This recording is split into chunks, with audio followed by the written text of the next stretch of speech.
Hello, and welcome back to the channel, everyone. And as promised in our last video, today we are going to be cracking in to the Time Micro Too Fast, Too Furious Nissan Skyline R34. So last episode, we cracked open the Time Micro Supra there with the Brian minifig. And as you can see, this one also comes with a minifig in another pose, which is pretty cool. And I believe this has a opening hood, which I am super excited about. So without further ado, let's crack in. So it's pretty cool to see our minifig collection growing. We got Paul Walker with the Supra, we got Han with his RX-7, we got Dom there with the Charger. Now we're gonna be adding another Paul Walker. So let's see try to get this baby opened up here. So this is, I think, the third different Time Micro car that we've opened up here on the channel. And I think this is the last one for now. It's the last one that I have. I think I saw they might be coming out with the Too Fast, Too Furious Evo and maybe Drift King's 350Z as well. So those are ones that if they do come out, we will definitely be grabbing them. So once again, comes in this nice display case with the number. This one, the other one's usually just, oh, this one's actually taped. Okay, sorry about that there. That was the first one out of the ones I've opened that was taped close. So this, of course, is gonna fall off. But let's take a peek here. Let's see what number we got. Looks like 216, out of 699. So I'm pretty sure the Supra was out of 999, if I am not mistaken. And this base is actually a little different too. It's all clear. I think the ones before were like black and white. So actually, I feel like they're stepping it up a little bit. Those placards and stuff just look really cool. Man, I love this car. Dang, that looks good. All right, let's check out our minifig here. So yeah, kind of as expected, the feedback is, a little wishy-washy. Like, you have some people that definitely like these and some that little on the fence, which is expected, but so not too much detail going on here. I think the one on the Supra is a lot better, but let's try to see. Man, all these are doing these like leaning poses, which are so hard without any kind of like little tack. And okay, there we go.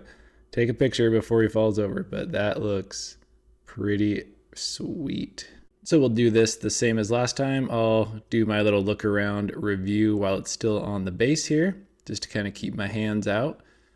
But this is looking pretty good. So the Supra had some pretty aggressive like aero stuff with the front bumper, the canards, the side skirts. This one seems to be pretty tame. So just a little front lip, and then yeah, nothing on the sides. I mean, everything looks kind of about how the car looks styling wise in the movie. So the wing has a little extra flare on it there, if you can see. So it almost looks like the little tip of the spoiler there is black, which almost looks like it's like an active aero piece or something like that, which is kind of neat. And you can see the brake details behind the wheels. These actually look very similar wheels to some of the other Time Micro cars. And here getting a close-up look at the rear end details.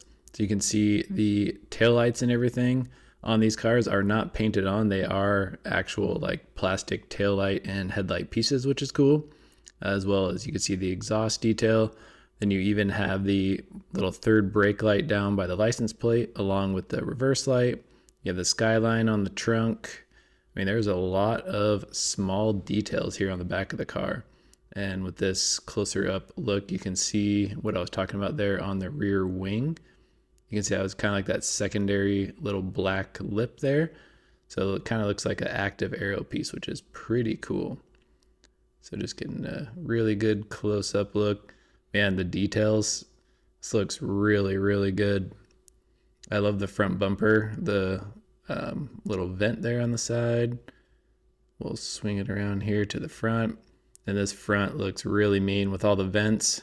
Then you can see the Nissan decal there on the hood, the big intercooler. Man, this looks super sweet.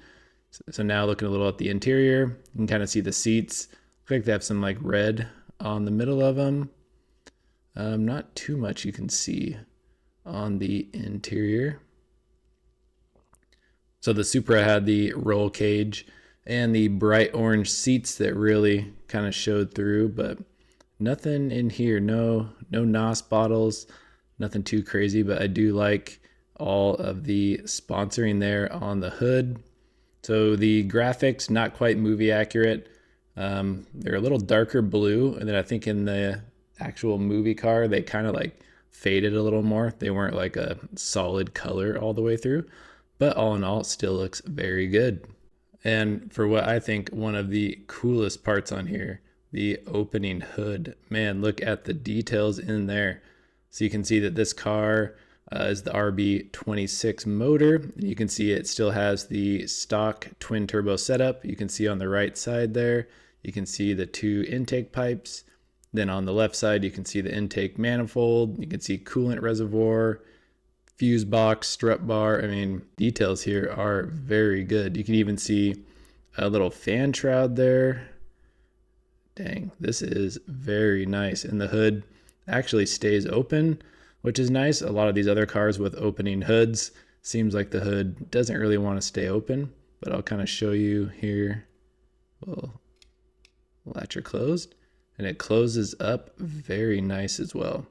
So let's go ahead and take this off, which should just be 2 screws here, and we'll get it on the turntable.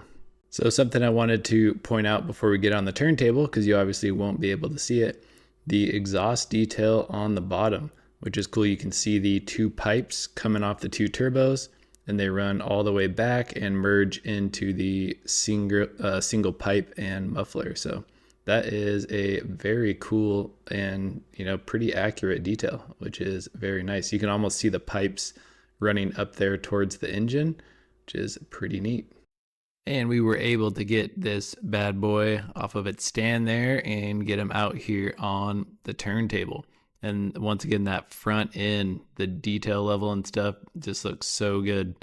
Like looking at it all zoomed in up close like this, you would almost think this is like a 1/24th model. I mean, the detail I think is that good. So you can let me know down below if you disagree, but I mean, look, coming around the front end, just the headlights, all the badging, the lights, the intercooler, the front splitter, I mean, the brake details. I mean, everything looks really, really good. It's a lot of detail to squeeze in on a 1/64 scale car.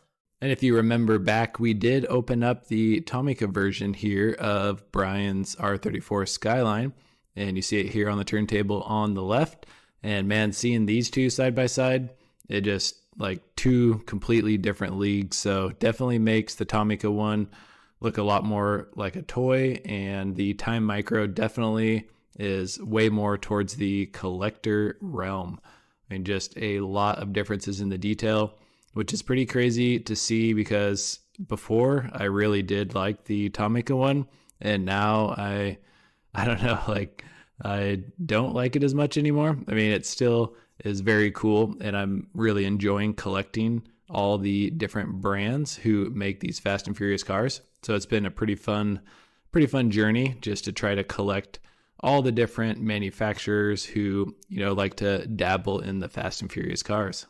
Here we have the Hot Wheels premium version next to the Time Micro, and man, both the Tomica and Hot Wheels are way bigger than the Time Micro, which I didn't really realize, but yeah, they look like completely different scaling, even though I'm pretty sure both claim to be 1/64th. So that's always been very interesting to me. I know even some of the Racing Champions cars are 1/64th, and they're even smaller than the Time Micro. So, and then some of the other ones are like bigger than Hot Wheels. So I don't know how these different manufacturers do all their scaling, but everyone seems to be a little bit different.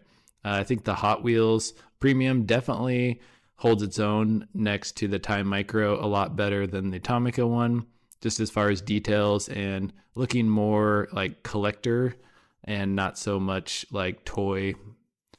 So I tried to get it on the turntable with the minifig, but I honestly am like so tired of these minifigs in their like leaning up against the car poses. They are just so hard to get to stay in place, and especially on like a moving turntable.